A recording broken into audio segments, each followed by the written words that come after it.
Good night, guys. Welcome back to our next episode of Magnetos. Now, in part one, we looked at the basic construction and the principle of operation, right? Now, let's continue where we left off at the ignition switch. Now, the ignition switch gives us control over this magneto, and it does this through the P lead, which goes directly to the mag.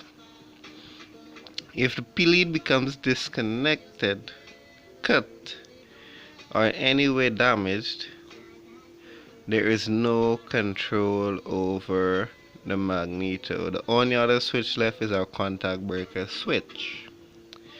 Now, when this ignition switch is closed, the mag is said to be dead. The mag is non-functional. However, when we open the switch, the mag becomes live. Now, of course, in the cockpit, it's going to be rigged to say off, left, right, both, right?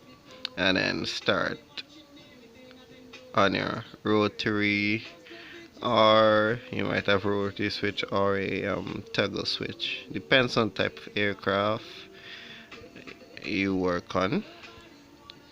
Now, when doing maintenance, it's important that you take good care of the P lead, which controls this man right here, or else we'll lose the entire system.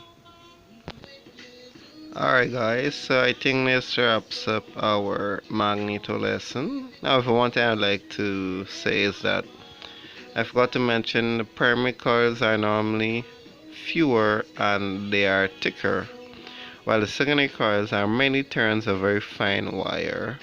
So that is why this part here is like a transformer, a step-up transformer. Normally it could be as high as 10,000 volts. Alright, so caution is needed when working around magnetos, and we'll get to those precautions in videos to come. Now, in our part 3 of magnetos lesson, we'll talk about how we're able to start the aircraft when the engine has a very low cranking speed or RPM, which means that our magnet isn't rotating as fast enough to induce a voltage that is high in the primary coil, around 110 volts. So we need to add a supplementary system to assist in giving that high tension spark at our spark plugs.